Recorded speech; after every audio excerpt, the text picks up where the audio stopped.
It's Adam from Tetra Films again, and today I'm going to be showing you another tutorial, and this time it's going to be on color grading within After Effects.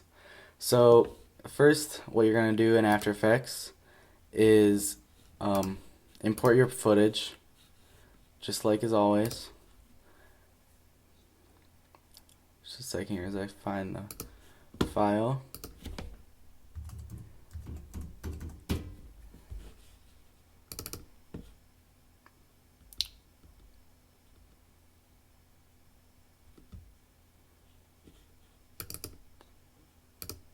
Okay, now that I found my file, as soon as it's done importing, you're going to drag it into a new composition. But first, you're going to change the color channel. Instead of 8 bits per channel, you want to be working in 16-bit, or if you're this brave, you can work in 32-bit float, but I usually just work in 16-bit. And then you're going to drag your footage into a new composition. Okay, and now that your footage is loaded, I'm just going to take a second here and tell you guys what you need to do before actually starting to record, so that you can get the best color. So there are about 5 things, give or take, that you need to do before actually starting to record your footage that will help you a lot in post and color correction and color grading. So the first thing you need to do if you're recording on a DSLR, like the T3i, T2i, 7D, 5D, 60D, or Nikon if you're shooting on Nikon, is make sure you have a neutral picture profile. So you want to go into your camera, and under picture profile you want to turn the contrast all the way down, the sharpness all the way down, contrast down a little bit, and then the other two you can just leave them, and that will tell the camera not to over sharpen, and you'll get a lot less artifacting from moire, and you'll also get a lot more color information that'll help you in post. So, and then the second thing you want to do is make sure you're working with manual white balance. So what this means is that on most video cameras you're not going to have this option, but on DSLRs you definitely will.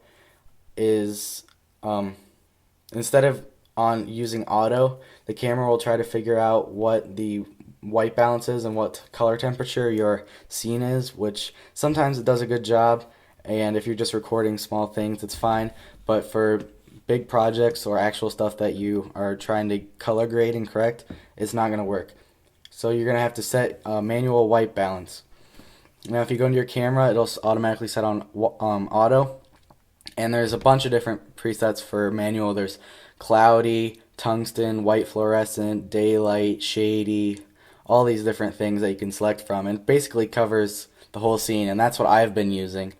And then the next thing you want to do, this is an optional thing, is you can install Magic Lantern, and basically this will be easier to set your white balance, because you can, instead of using what they call beginner terms like cloudy, shady, all this stuff, you can actually set it in Kelvin degrees.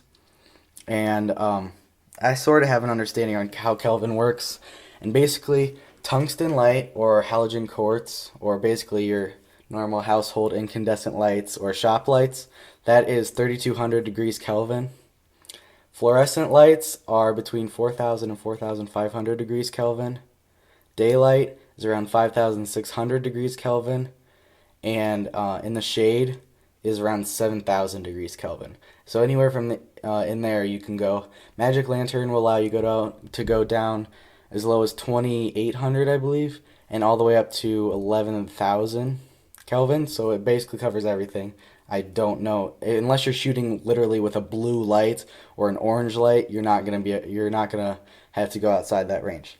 And the next thing you're gonna do is, this is probably, in my opinion, the number one most overlooked thing next to sound for amateur filmmakers, is good lighting. You want to make sure you have a good lighting kit. Now whether that's a real all-out lighting kit or just some shop lights that you bought at Home Depot, you want to make sure you have good lighting. And we lit this scene well here. This is shot from Perpetuum. We lit it well, and in my opinion, it looked the best out of all of the shots in Perpetuum. This was the only actual scene that was lit. The rest was all available lighting. And a way that you know you're getting good lighting is by looking at the color rendition index, or CRI, on the lights. Now, there are many different types of lights you can choose from. There's the popular one is tungsten. There's also fluorescent, LED. There's I think that's about it. HMI, if you're super rich, you can get HMI lights, and those all have different color rendition indexes. Now, those halogen shop lights, which are very popular among amateur filmmakers, are a 100 CRI, so they reproduce color as well as daylight. So it's the best you can get. Cheapo LED lights, like those 160 LED camera lights that you see on eBay for like $50, those are between 75 and 85 CRI. And fluorescent is between 95 and 97. And the next thing is color correction versus color grading. Now, they're very, very similar, but at the same time, they're very different. Color correction is going in post, making sure all your scenes or all your footage looks right and all the colors are actually correct. Hence, color correction. Then, after you're done color correcting your whole thing, then you can go back and color grade. And color grading is actually what most people think is color correction, where you're adding a stylistic look to your footage. And that's basically all I have to tell you. So now we're actually going to get into the correction. So I'm going to go in here and I use the plugin Magic Bullet Looks. And I'm just going to drop it onto my footage. And it's actually a separate program, but it's like a plugin within After Effects, kind of like Optical Flares is, or by Matt Keir, if you're familiar with any of these. And it takes a second to load. Like I said, I have a Mac Mini with 2 gigs of RAM, so... and it'll open up Looks Builder, which is where you're actually going to do the color correction. Okay, so now that Looks is done loading, we're going to go into it and actually edit our footage. So as you can see, I've already done a little bit here so that it'll save on time.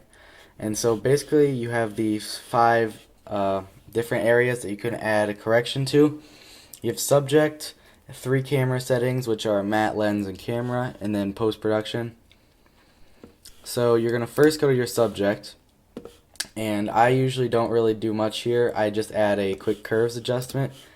And most people, when they think of making filmic type color correction, they, increase the highlights a little bit, leave the midtones, and decrease the shadows, which adds contrast, and it can look filmic, but you're really not making it look filmic.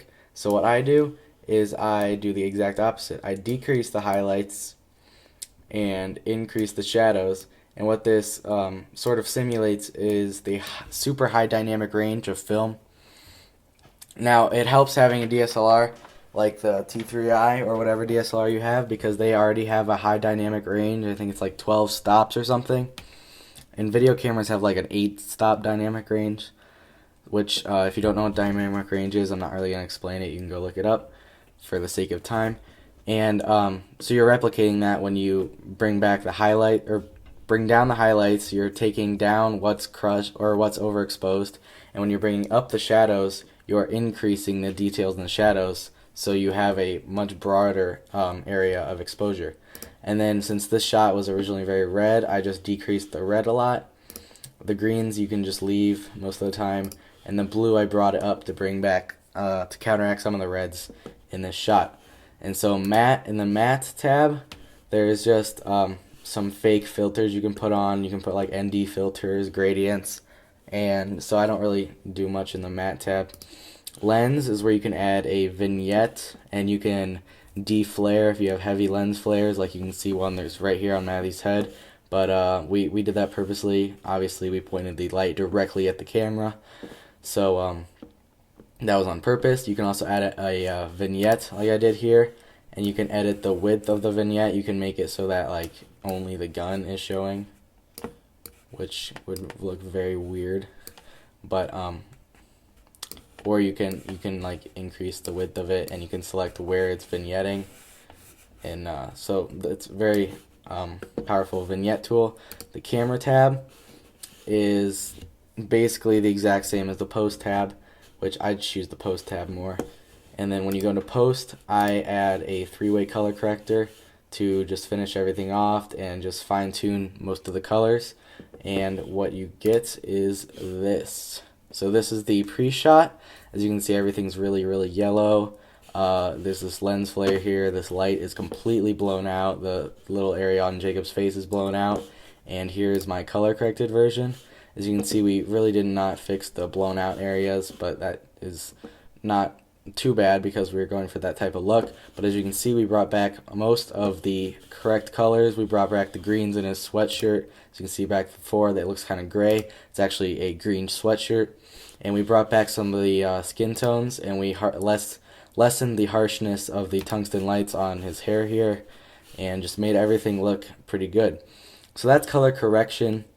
Color grading is really up to you, the user, so I'm not really going to go over color grading. So basically you just use these same tools and just use them in different ways to add stylism.